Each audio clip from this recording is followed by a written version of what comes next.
Hi, Dr. Mo.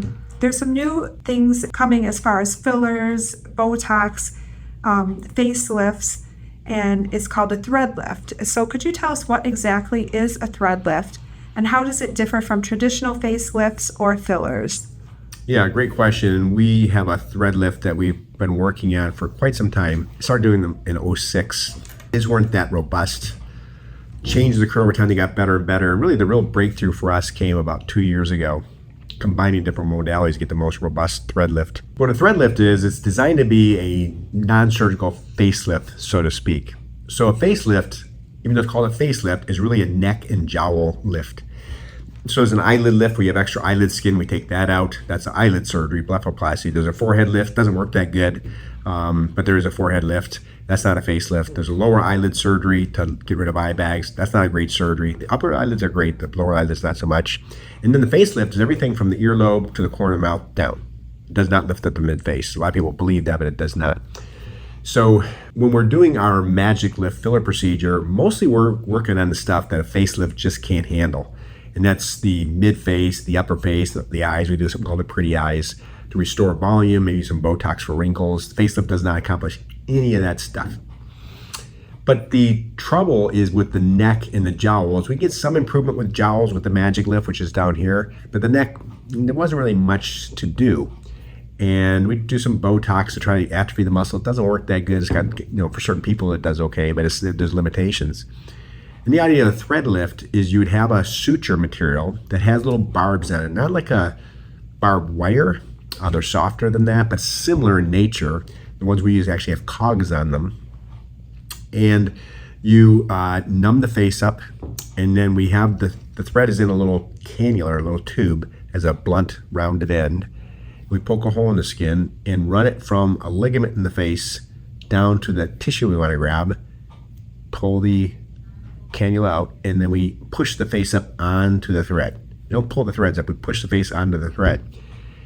And the anchor points we use are the zygomatic ligament, which is just below the zygomatic bone, and the mandibular ligament, the masseter ligament, masseter ligament just in front of the masseter muscle.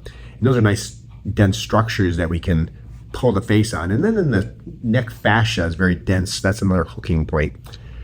So we deploy about 30 threads to the face, 20 to 30 typically. And the procedure would hurt, so we do numb you up entirely for it with something called tumescent anesthetic. And the breakthroughs we've had in the last few years are, number one, is the companies made the threads kind of expensive to buy, and they encourage us to use 2 to 4 threads per side. And quite frankly, it's not nearly enough. It's not robust enough, and you don't get that much results. But more threads, more better. And we learned that with filler or Botox or anything. If you do it correctly in the right spots, more is better. So now we use way more threads than we did in the past. We negotiate with the companies to get the prices down.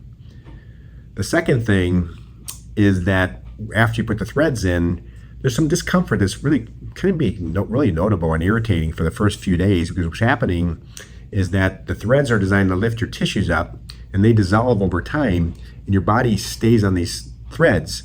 But all the facial movements and sleeping, they start kind of pulling off, and you feel almost like a little miniature ripping where the skin is pulling off the thread. We solved that.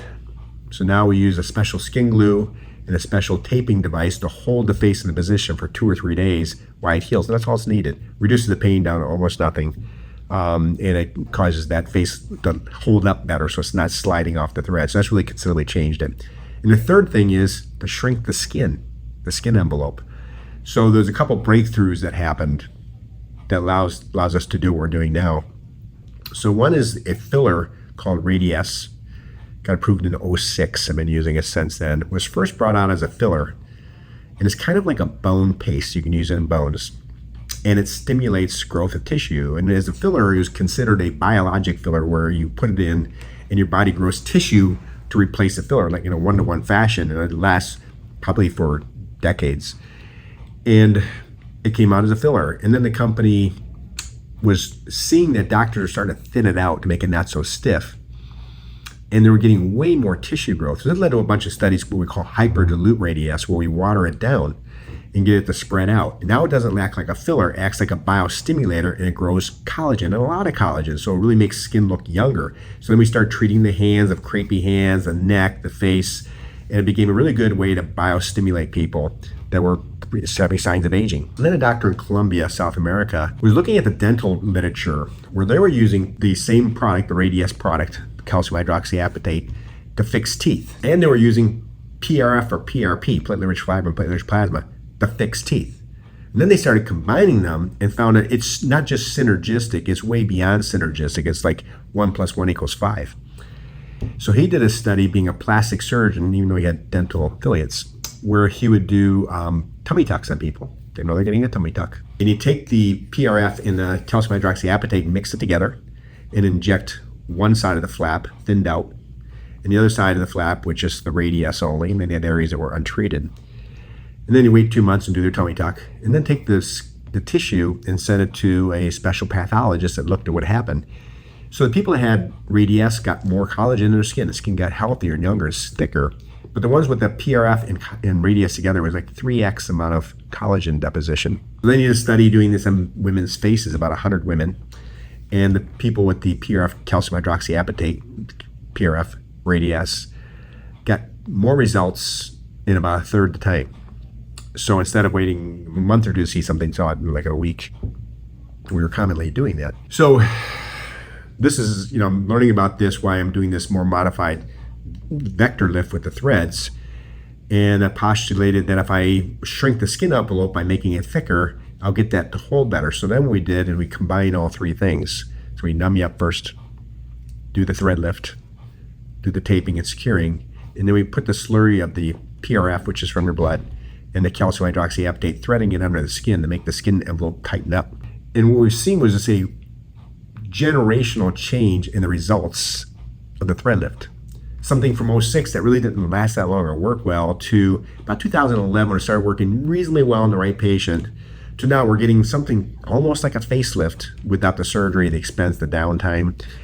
And just to be clear, it's like not cheap to do this type of thread lift because a lot of steps to it. It's for the person that does not want the facelift surgery. If you want a facelift surgery, just go do that. So this is the person that wants a non-surgical, they want to put the surgery off for some amount of time.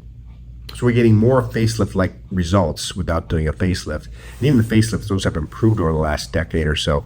So we have the kind of a bigger target to chase, and we're seeing that now. And that's been exciting. Way less downtime, obviously less risk. And it really has been on a specialized clinic. This is something I invented some time ago, but I've trained all our providers how to do this. But it is a more complex procedure. There's some downtime with it, so it's not like getting filler. Because you're going to be wearing tape, and so typically you're going to do this. Let's say you do this on a Thursday, just lay low over the weekend. On Monday, we can see anything done unless you got a bruise or something. So that's been our thread bio lift, we call it, because we're using biologic stimulations. We're using threads to lift the tissues up, holding it in place, and causing a biological retraction of the now lifted skin. So that's been really exciting.